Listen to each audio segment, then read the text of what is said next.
es Juan Temístocles Montaz, miembro del Comité Político del PLD, vicepresidente del PLD. Fue, pues, entre otros, ministro de Economía, ministro de Industria y Comercio. Entonces, Temo, vamos a entrar en materia. Así que la gente lo conoce. De Cuando usted inmediato. dice Juan Temístocles Montaz, la gente entiende. Temístocles Montaz, Temo Montaz. Hoy, las posibilidades de el presidente Abinader de reelección, ¿cómo la evalúa? El presidente hasta ahora mantiene una alta valoración en las encuestas. Hay un estudio reciente que lo presenta entre los 3 presidentes mejor valorados. El de Mitofsky, de México. De la región, por ejemplo. Enfrentando una crisis. Esto, ¿cómo tú lo observas? Yo pienso que lo que vaya a ocurrir con Abinader, vaya o no vaya a la reelección, Pues hay dudas de que va a estar muy determinado por lo que ocurra en los próximos 2 años. Va a depender mucho de cómo se comporte la economía dominicana, fundamentalmente en lo que tiene que ver con garantizar las condiciones de vida de los dominicanos, garantizar que no se siga generando pobreza. Ya en los 2 años del gobierno de Abinader, la pobreza se ha incrementado en más de 340,000 personas. Muchos pudieran achacarlo al tema de la pandemia y a lo que ha estado ocurriendo en el último año, pero hay una realidad reconocida por el propio gobierno en sus estadísticas, de que en los últimos 2 años la pobreza se ha incrementado en cerca de 343,000 personas. Eso significa, obviamente, que la situación económica del país en estos 2 años ha estado impactando a los sectores medios de la población. Ustedes lo pueden percibir en las quejas permanentes que hay en los dominicanos y las dominicanas por el incremento de los precios. Y eso no tiene que ver, perdón por la interrupción, con un fenómeno mundial, el efecto de la pandemia, inflación, desabastecimiento. Mire, eso es parte del problema. Que yo creo que es un aspecto que hay que explicar. Ahora mismo se quiere argumentar que todo el problema está achacable a la situación de la guerra de Ucrania y el incremento que eso ha generado. Pero yo diría que esto se remonta, si tú observas aquí ya en el año pasado, en el 2021, aquí tuvimos una inflación por encima del 8% y no había guerra. Lo mismo ocurrió en los Estados Unidos. La inflación fue sumamente alta en los Estados Unidos el año pasado y lo es ahora. O sea, hay otros factores que explican el porqué de la situación inflacionaria que se ha dado en el mundo entero, y uno de ellos, no el único, tiene que ver mucho con la política monetaria que los países aplicaron a lo largo, digamos, del año 2020 y del año 2021, que se expandió de una forma impresionante la cantidad de dinero en circulación. O sea, hoy el grave problema, por ejemplo, en Estados Unidos, es que están tratando... Todas las ayudas que dieron. Claro, hoy, por ejemplo, hoy la Reserva Federal se va a reunir y con toda seguridad que va a subir la tasa de interés. Claro. ¿Por qué? Porque no han podido contener la inflación. La inflación está en 9 y pico. Y entonces eso significa, y esto es un elemento muy importante de cara a tu pregunta, que lo que se estila en los Estados Unidos es que ese país va camino a una recesión. Porque el objetivo de la Reserva Federal, aunque no se diga de manera directa, es paralizar la economía para poder contener la inflación. Y si eso se produce, eso va a tener efecto directo en la República Dominicana, por el hecho de que los ciclos económicos nuestros y los ciclos económicos de los Estados Unidos más o menos van en la misma dirección. ¿Qué podría dirección. pasar entonces aquí? Porque también atenuación del crecimiento, aunque yo sé que el gobernador es muy optimista con la idea de que el año que viene vamos a crecer un 5%, todo esto puede conducir a una situación en donde también aquí se enfríe la economía. Yo siempre recuerdo, que a mucha gente se le olvida para que vea la vinculación que hay entre nosotros y los Estados Unidos, que uno de los problemas que tuvo Hipólito, que él no entendió cuando él llegó al gobierno en el año 2000, fue que en Estados Unidos se había producido una crisis, la crisis de los .com, de las empresas de alta tecnología. Con la burbuja claro, de la economía Internet. se cayó. Y eso nosotros, inclusive antes de salir del gobierno en el 2000, comenzamos a sentirlo ya.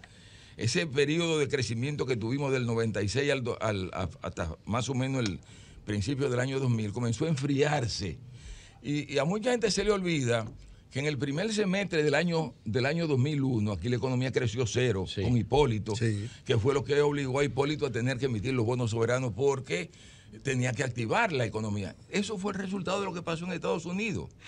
Y entonces, si en Estados Unidos, como todo apunta, se va camino a una recesión, porque eso es lo que se está planteando. Es más, ya inclusive se cree que ya Estados Unidos está en recesión. Porque ustedes saben que en Estados Unidos se plantea que una recesión es cuando hay 2 trimestres consecutivos de crecimiento negativo. Ya el anterior fue negativo. Y lo que se está esperando es el dato de este trimestre. Camino también eso. Y no, la impresión es que hay que fue negativo. Entonces, ya eso técnicamente dice que en Estados Unidos ha habido una recesión. Si eso se prolonga, eso va a tener efecto en la República Dominicana. Y eso va a tener efecto político en el país. Porque si eso se da combinado con el tema inflacionario, recuérdense que aquí en este momento, aun cuando yo sé que el gobernador está muy entusiasmado con la idea de que eso va a bajar, la inflación dominicana es más alta que la inflación norteamericana. Sí. Y entonces, si Estados Unidos sube las tasas de interés, como lo va a hacer hoy, como lo va a hacer hoy, en 2 semanas. Hoy otra vez, hoy se espera otra subida de tasas. Hoy seguro va a subir la de escríbelo, si es así. Si es así, escríbanlo que en 2 semanas está el Banco Central subiendo la tasa de interés. Si eso es así, evidentemente. Tras esta afirmación de Temístocles Montaz de que las posibilidades de repostularse de Abinader, en caso de que vaya o no, como él dijo, dependerá a la economía local, la inflación, que se siga aumentando la pobreza y eso. Yo quiero agregar, y expedientes como el caso Medusa o como le dice la gente, el caso de Jean Alain, que ya se fijó fecha para el inicio del juicio preliminar, el 12 de agosto. ¿Esto puede incidir en las posibilidades de repostularse de Abinader o en las posibilidades de llegar al poder, volver al poder del PLD? Mire, yo creo que Abinader se va a repostular, eso no me cabe la menor duda, se va a repostular. Pero yo pienso que el éxito o el fracaso de Abinader no va a estar determinado por lo que se esté haciendo a nivel de la justicia dominicana. No, yo no creo que va a estar el éxito. Yo pienso que aquí lo que va a primar fundamentalmente es si se deterioran las condiciones de vida de los dominicanos, como está ocurriendo, si además sigue persistiendo el problema de la criminalidad en el país, la violencia que se vive casi todos los días, la cantidad de muertos que se están produciendo, o sea, por crímenes. O sea, si eso se mantiene, esos 2 elementos, que son los que están saliendo de manera permanente en las encuestas como indicadores del malestar ciudadano, yo creo que esos son elementos que van a hacerle muy difícil a Abinader la posibilidad de continuar en el 2024. 2 preguntas, una económica y una política. La económica, según el panorama que tú has planteado, que se está dando en el mundo y que repercute, como es lógico, en la República Dominicana, muchos economistas están hablando de lo que hace tiempo no se había dado en el país, que es un proceso de estanflación. Freno de la economía y que seguir crecimiento. Estancamiento con inflación. O sea, es posible, ¿qué características podría tener en esta realidad, según tu evaluación? Y políticamente, la gran preocupación, dijo Danilo en Santiago este fin de semana, que el PLD vuelve al poder en el 2024, que va a salir sin ningún problema en octubre, pero mucha gente tiene el temor de lo que pueda pasar en octubre. Bueno... El octubre maldito, es normal que se planteen esas preocupaciones, pero desde la dirección del partido lo que se está haciendo es creando un ambiente para que no se produzca ningún problema. O sea, se está dotando el proceso de la mayor transparencia posible. Hay una comisión organizadora que no actúa si los aspirantes no están de acuerdo. O sea, hay un comportamiento. ¿Esa es la que encabeza Andrés Navarro? La que dirige la compañera Alejandrina. Andrés Navarro está ahí. Pero ahí no se actúa si no hay un acuerdo entre todos los aspirantes. Todo por consenso. Pero adicionalmente a eso, para dotar el proceso de más garantía de transparencia y de voluntad de la dirección de que las cosas salgan bien, se acaba de crear una comisión de seguimiento que la preside el compañero Francisco Javier, con el aval de todos los aspirantes. O sea, no es que a Francisco Javier lo pusimos ahí porque nos gustó, no es porque los aspirantes confían en Francisco Javier como una persona capaz de ser un gran moderador en este proceso. O sea, estamos dotando el proceso de todos los elementos necesarios para garantizar que no haya problemas. A propósito de la inflación. No, lo que se está planteando en Estados Unidos es eso, directamente. O sea, la economía, tal y como se proyecta, va camino a eso, estancamiento con inflación. Y en el caso de la República Dominicana, que tiene unas metas diferentes a las de la Reserva Federal, por ejemplo, en Estados Unidos, la meta de la Reserva Federal es que la tasa de inflación sea un 2. O sea, ellos están en 9, pero la meta es 2. Para que ustedes vean si la cosa no es fácil. Se ha desbordado 4 veces por encima de las expectativas. Aquí, un poco más flexible, la meta es 4. Pero aquí está en 9 también, 9 y pico. Sí, o sea, bajarlo no es fácil. Bajarla no es fácil. Entonces, si este proceso conduce, no es que uno quiere, lo que uno quiere es que la economía siga marchando bien, que el país avance. Pero si este proceso al que yo he hecho referencia continúa, aquí si el Banco Central, cada vez que la Reserva Federal sube las tasas de interés, va también a subir las tasas de interés, aquí también vamos camino a un enfriamiento de la economía. ¿Qué opciones tiene el Banco Central para mantener la política monetaria? Mira, es muy difícil. Que no sea subir las tasas. Ahí voy. Muy difícil. Yo creo que muy pocas opciones, por una razón elemental. Europa tuvo que hacerlo obligado. Porque si no la sube, se van los cuartos afuera. O sea, la lógica del por qué el Banco Central te sube las tasas de interés es porque si en Estados Unidos suben las tasas de interés, hace atractivo a Estados fuga Unidos de capitales para que el dinero vaya a Estados Unidos. Entonces, la única forma que tiene el Banco Central de evitar eso es subirla aquí también. Y entonces, en ese proceso, entonces se afecta a la economía. Cuando hablamos de esta inflación, vemos las dos teorías fundamentales de la economía moderna, la de Friedman y la de Keynes. Porque sacarle dinero a la economía pone entonces la sociedad en riesgo de estancamiento. Eso parece como una trampa. Si saco dinero, se me estanca la economía, y si aumento el dinero, se me genera la inflación.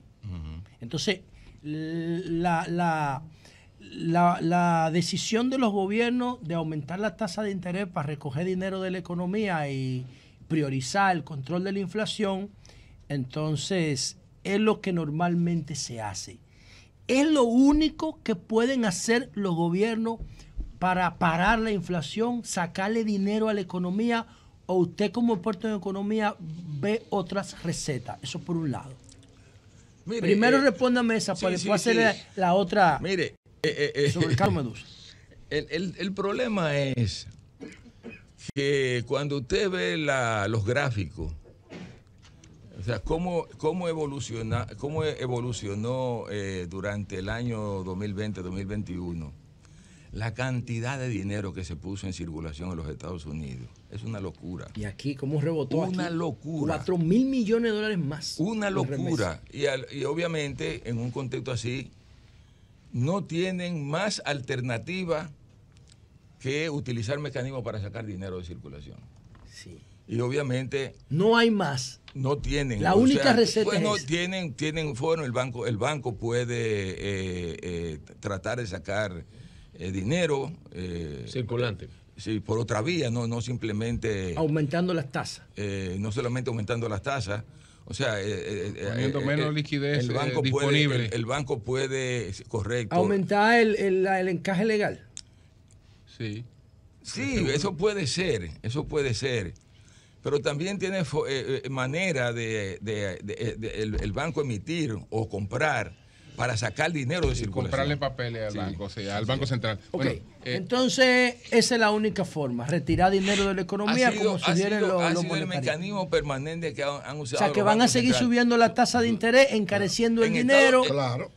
Y poniendo en riesgo las inversiones. La impresión que hay en Estados Unidos, y eso va a tener su correlato aquí en la República Dominicana, es que todavía, no es simplemente ahora, todavía en lo que resta del año, van a venir más subidas. Van a venir más subidas de la tasa. Bueno, la otra pregunta, Temo. Sí.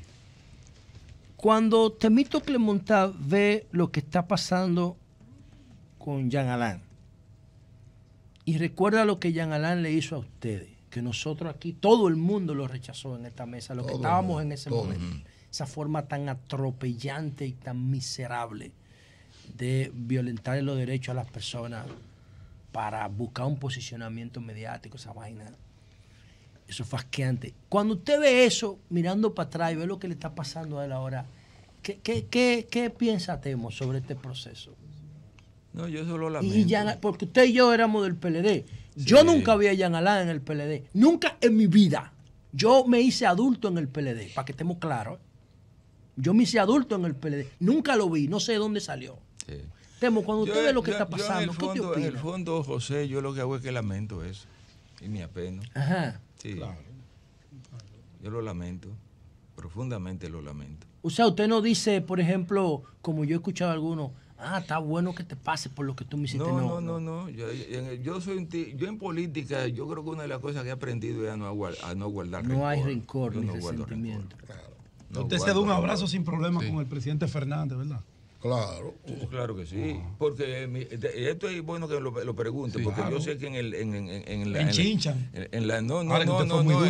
gente vinculada con Leonel hay el criterio de que yo soy enemigo de Leonel. ¿Tú sabes quién fue el primer director ejecutivo de Funglode? Eury, deja que hable, que él está... Sí, no, déjame explicarle eso, porque el problema es que yo lo que noto que en este país no se quiere entender que tú tienes el derecho a disentir, claro. Y a disentir inclusive hasta ideológicamente. Yo con el expresidente Leonel Fernández tengo una diferencia fundamental,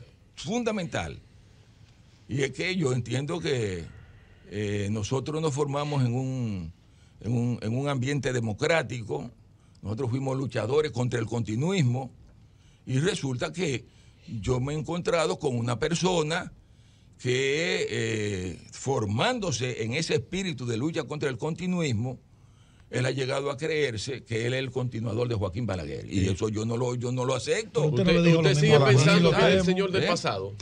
¿Usted sigue pensando que el presidente Leonel Fernández es el señor del pasado? Yo pienso que a este país le hace bien que sigamos renovando el liderazgo que accede a la presidencia de la República. Eso es lo que yo creo. Yo creo que si usted jugó su papel, ya usted jugó su papel. Y lo digo tanto a Leonel como a Danilo, ¿eh? Yo creo que ya ellos están agotados históricamente los dos. Yo creo que ya ellos jugaron su papel. Y creo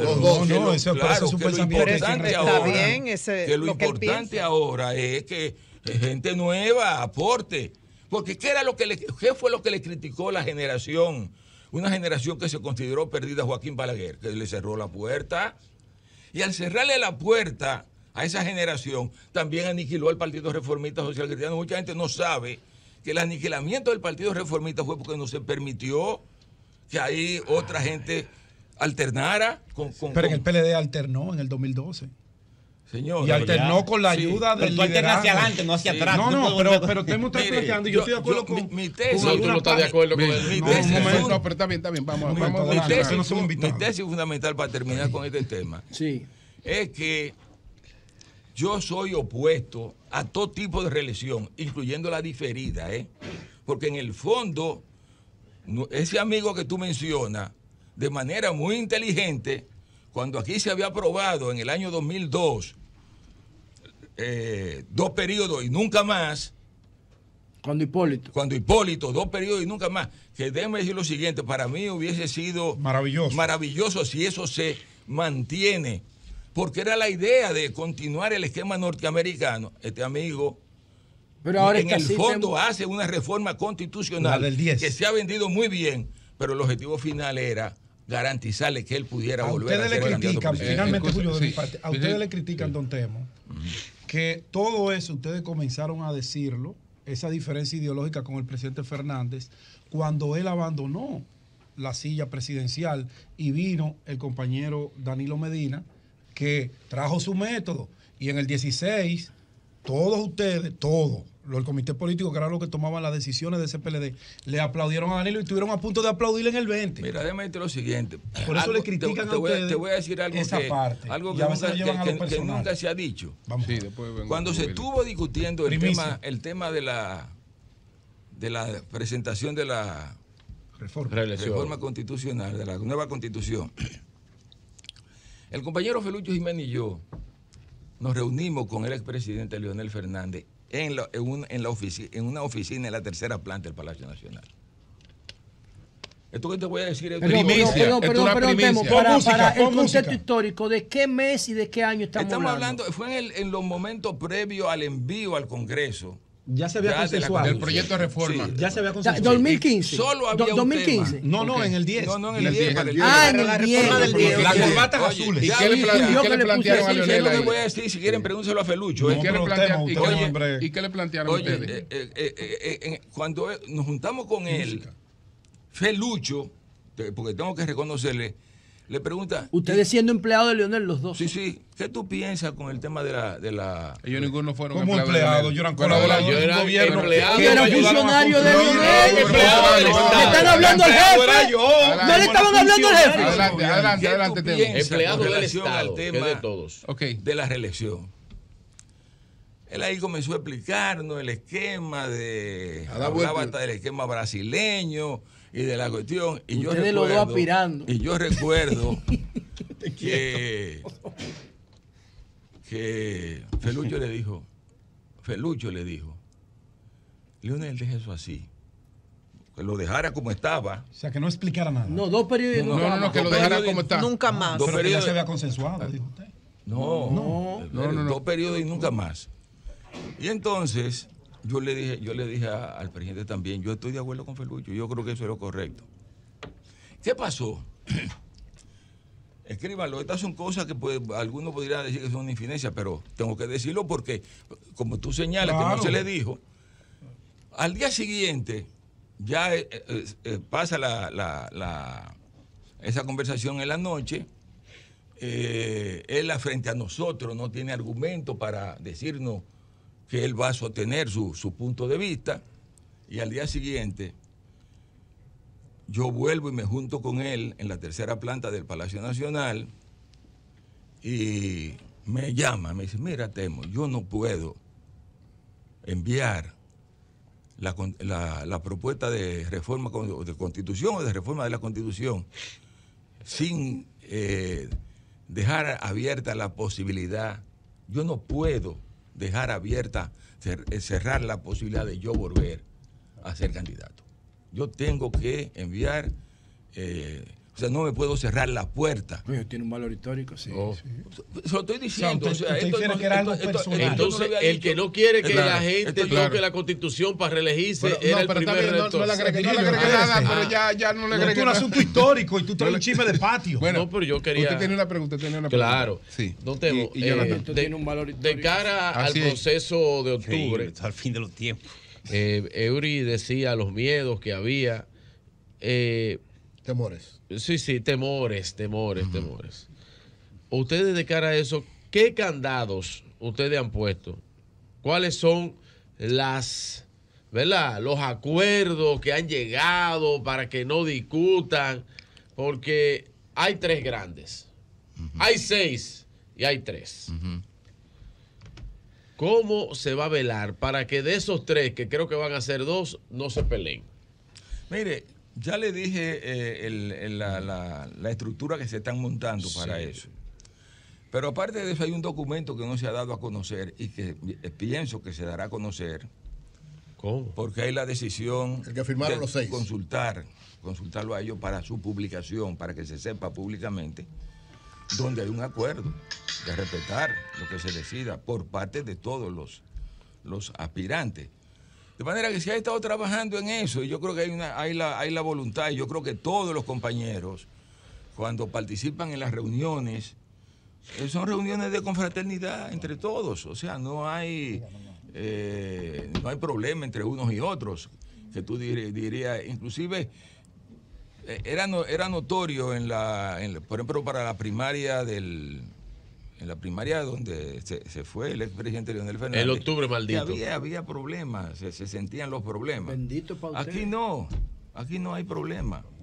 Aquí todo el mundo lo que esté trabajando, y trabajando de una forma que, déjenme decir lo siguiente, una forma que en este momento el PLD está en primer lugar en términos de simpatía electoral. Yo le iba a preguntar eso, momento, porque la última vez que usted vino aquí, don Temístocle, la última vez que usted vino aquí, hablamos de las encuestas, y usted dijo que el segundo lugar lo ocupaba el PLD en cuanto a partido, y que la Fuerza del Pueblo estaba muy lejos de ustedes. Sí. Aquí vimos algunas encuestas, principalmente una de RCC Media, y lo vimos bastante parejo. ¿Qué opina usted de eso? No, mire, yo lo que le puedo decir a ustedes es que yo creo que Julio sabe muy bien que durante mucho tiempo yo he manejado muchas encuestas, manejo encuestas. Sí. Y no manejo encuestas para publicar, sino para trabajar. De trabajo. En este momento el PLD está en primer lugar como partido. Como partido, Temo. Te lo digo. Como partido, como partido. Pero solo pero con relación a los partidos minoritarios o a los tres grandes. No, a los tres grandes. Como partido. Como partido.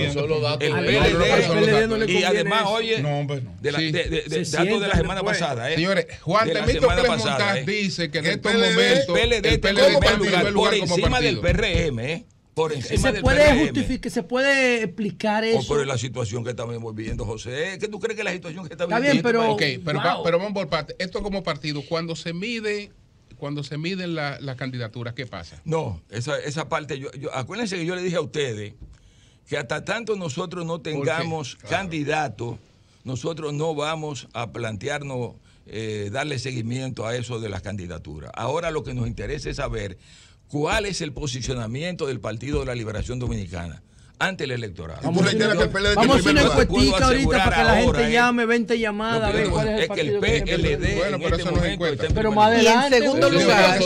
Y en segundo lugar, PRM. ¿Y la diferencia? Nosotros estamos llevando en este momento 5 puntos al PRM. Juan Temístocle Montaz, vicepresidente del Partido de la Liberación Dominicana. Tú no lo mencionas, pero deja que lo diga. Tiene 14. Temo. Dos preguntas sencillas, Temo, que se la hago a todos los entrevistados. ¿Cuáles fueron los grandes... A ver si la población y los jóvenes que hacemos política podemos aprender de esto. ¿Cuáles entiende usted que fueron los principales errores que cometió el PLD en su gestión, y se debería reconocerlo públicamente porque no hemos visto ningún tipo de desconexión del PLD de algún tipo de práctica, oficialmente? Y segundo, en esta coyuntura histórica que vive el país, esto antes ustedes lo trataban mucho y se formaron en eso, pero la política ya está carente de esto. ¿Cuál es el modelo económico que más le conviene al país, o cuáles cambios deben hacerse en el modelo económico de República Dominicana de cara a la coyuntura histórica que tenemos ahora? Mire, errores, yo dejo que sean los enemigos que lo digan. Yo no voy a decir eso. Ese fue mi problema, que yo quería que empezáramos la reforma del PLD con diagnóstico, que nadie quería diagnosticar. Que lo digan los otros. Ahora, yo sí lo que sí te puedo asegurar es que cuando tú evalúas en el tiempo activos y pasivos del PLD, los activos son mayores que los pasivos. Eso es lo que yo entiendo. Más activo que pasivo. O sea, yo creo que lo que el PLD le legó a este país es mucho más que las cosas que se le puedan calificar de negativo. Sí, Temo, con relación a los resultados de la encuesta de RD Decide, ¿no? RD Elige. RD Elige. ¿Qué piensa? Yo prefiero que sea Decide. No, mire, yo pienso que hay que ver de dónde procede esa encuesta. porque aquí se está manejando se está manipulando mucho a la opinión pública. Yo creo que a nivel del gobierno se está consciente de que se está pasando por un mal momento, y yo pienso que utilizar el mecanismo, digamos, de manipular a la opinión pública es un ejercicio político que todo el mundo sabe que se hace. Entonces, yo particularmente no creo en esa encuesta, no creo. Y se lo digo porque yo estoy viendo, yo estoy viendo. Y lo que te estoy diciendo es que lo que veo... ¿Tú no crees que esos sean los resultados? Esos no son los resultados. Obviamente, les reitero, nosotros no estamos viendo esto en función de candidaturas, estamos viendo esto en función de posicionamiento de partidos. Okay. Pero tú hiciste una segunda pregunta. Sí. Los cambios en el modelo económico en la coyuntura actual. No, mire, déjeme lo siguiente. Yo creo que una de las cosas positivas en sentido general que nosotros le planteamos al país fue la idea de construir en la República Dominicana una economía social de mercado. Una economía social de mercado lo que te garantiza a ti es un país con un alto nivel de justicia social, donde se reduce de manera importante la desigualdad social, con un papel importante del Estado, que juega un papel de regulador de la actividad económica, pero que interviene cuando es necesario que haya que intervenir, pero que su preocupación fundamental es garantizar que haya cohesión social, que se garantice que la gente se sienta incluida, no se sienta excluida, sino incluida, que yo creo que es lo que nosotros inclusive tratamos de hacer desde el gobierno. O sea, es cierto que eso no se construye en 2 días ni en 3 días, pero es un proceso con el que el Partido de la Liberación Dominicana está comprometido. O sea, trabajar para hacer de la sociedad dominicana una sociedad de incluidos, no de excluidos. Bueno, ¿por qué ha sido tan difícil el tema de la creación de empleo y empleo con con ingresos importantes y de formalidad? ¿Por qué ha sido tan difícil que este país con tanto crecimiento genere formalidad y empleo más o menos con un ingreso más o menos digno? Porque el salario real se depreció en los últimos 30 años. ¿Cuál es la situación del país como sociedad que se le hace tan difícil este crecimiento creando empleo? Bueno, esa es la gran interrogante que hay hoy a nivel de todo el que tiene responsabilidad en el área económica. O sea, porque inclusive si tú observas una informalidad brutal. El crecimiento que ha habido de empleo en los últimos 2 años aquí ha sido totalmente informal. O sea, aquí se había logrado ya en los últimos 4 años de la gestión gubernamental del compañero Danilo Medina, que la formalidad superara la informalidad. Eso se había logrado. Eso ha cambiado. Hoy está en 56%. La pandemia destruyó todo. Sí. Pero como quiera. Ahora hay una mezcla entre señores, formalidad y gracias al ingeniero Juan Temístocles Montaz. Bueno, ha dado grandes informaciones aquí. Como noticia, entre otras, ha afirmado que en los estudios que tiene el PLD, que no son estudios de publicación, el PLD está en primer lugar como partido. 5 puntos por encima del PRM. 5 puntos por encima del PRM. Eso es un tema que de luego provocará muchos debates. ¿Y entonces sí, cuánto tiene el PRM? Tiene 32. Y ustedes tienen 37. Así es. Y en la Fuerza del Pueblo 14. Esos son los números que él ha dado atención, prensa, de sus estudios. Y también dijo, Julio, porque tú no me estás diciendo eso, él dijo que Danilo y Leonel agotaron su ciclo. Que están agotados históricamente. Dijo eso. Danilo sí lo dijo los dos. Lo votó hace rato. Es para titular. Pero Leonel te está marcando 38 y agotó 5. Y él la sintió. Ya terminó la entrevista. Pero es para titulares, no intercambio de opinión. No intercambio de opinión. Él dijo eso. Es una visión de Temo, yo no la comparto. Tú tampoco. No, yo también, yo estoy de acuerdo con eso. Claro que sí.